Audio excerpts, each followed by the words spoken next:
Quoi, 2,15 €? Mais c'est quoi ce délire? Donald il a décidé de... Non mais c'est pas possible.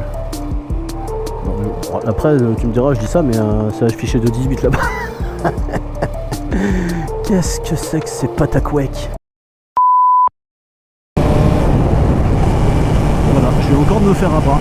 Faut vraiment que j'installe un indicateur de rapport engagé parce que j'arrête pas de me faire avoir. Je pense être en 5, je me dis allez hop, je vais passer la 6. Ah bah non, je suis déjà en 6. La souplesse du 4 cylindres, c'est incroyable. C'est onctueux, c'est savoureux, c'est côtelette que vous n'avez pas compris. Profitez qu'on sorte d'agglomération pour faire entendre un petit peu le chantonnement de ce merveilleux 4 cylindres dans les limites du raisonnable bien sûr. Parce que bon. Voilà. Oh, j'espère que vous en avez profité parce que c'est vraiment le panard ce moteur. Et d'une souplesse et d'une réactivité, mais alors oui, je sais, il y a certainement des moteurs bien mieux que celui-là sur le marché, blablabla, il y a tout ça. Mais je m'en fous, celui-là c'est celui que j'avais envie d'avoir. Puis ce châssis, ce châssis. Alors vous allez me dire, ah mais c'est normal, tu compares avec ton SV. Alors je compare pas vraiment parce que même si les motos à vide font le même poids, ce qui déjà en soi me trouve les fesses, de me dire que j'ai 60 chevaux de plus pour le même poids. Oui, parce que mademoiselle est bridée. C'est d'ailleurs quelque chose qui ne me dérange pas du tout, bien au contraire.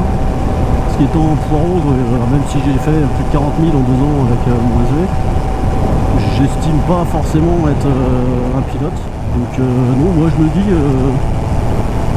je passe d'un petit 47 chevaux souple, tranquille, avec une position peinard balade, monté avec un ABS, etc. Là je passe à un truc un peu plus brut de décoffrage où il y a zéro anti-connerie. C'est bien d'avoir que 106 chevaux finalement. Il faut voir comment elle les distille aussi, parce que on va pas se mentir, le 750 Hornet de la passerelle, à côté de ça, c'est un jouet. Ça a beau faire quasiment la même puissance, à côté de ça, c'est un jouet, c'est rigolo.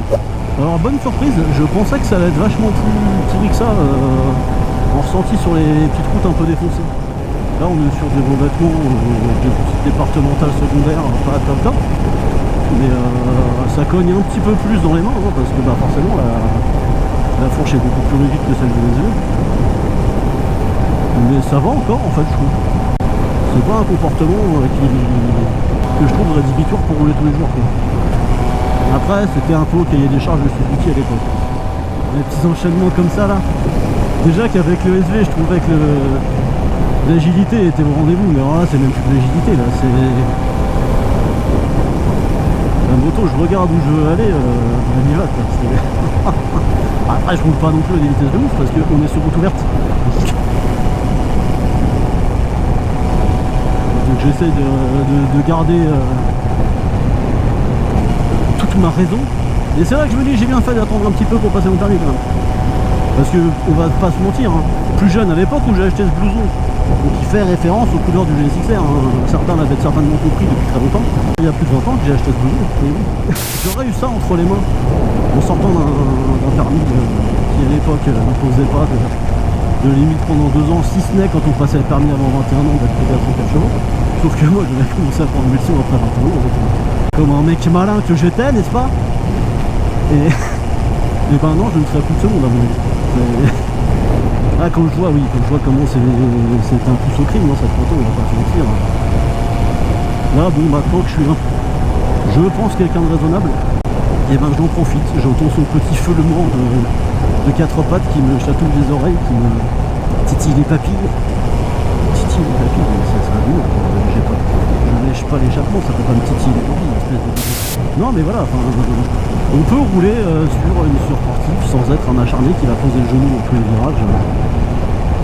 Il en faut pour tous les goûts. Et moi je me dis que mon goût c'est de rester en vie, donc ne pas prendre la route pour un circuit, peut-être un de ces quatre, aller poser les roues dessus. Alors peut-être pas, certainement pas avec celle-ci, parce que là c'est... Je vous avoue que c'est un peu mon bébé.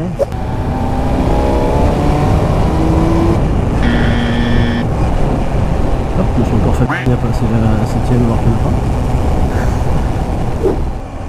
Ce châssis, ces changements de route. Voilà, on est sur de la basse vitesse, on est d'accord, je fais rien d'extraordinaire, mais Mais pour moi qui suis un poireau, ce comportement, cette dynamique, c'est du caviar. C'est de la confiture dorée. Là, clairement. Mais après, de toute façon, je reviens à ce que je disais plus tôt, je ne compte pas rouler comme un pilote de MotoGP sur route. C'est pas mon but. Donc eh ben, elle continuera à rouler tranquille, mais merde, voilà. Elle est plus ou moins à la retraite. Putain, il y a un photomaton.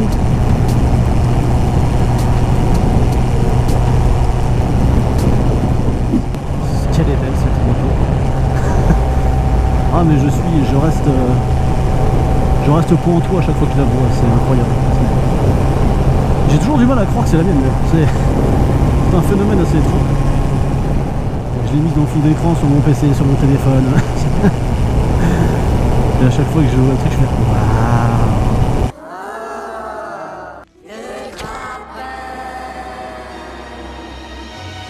Le grappin est notre maître. C'est vraiment grotesque.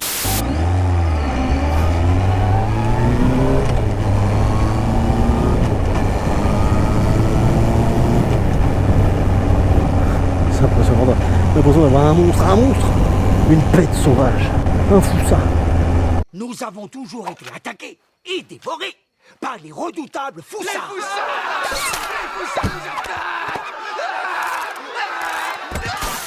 Par contre, alors, le truc qui est merveilleux, c'est que la position est un peu plus physique quand même que sur le SV, mais l'assise, oh là là, l'assise.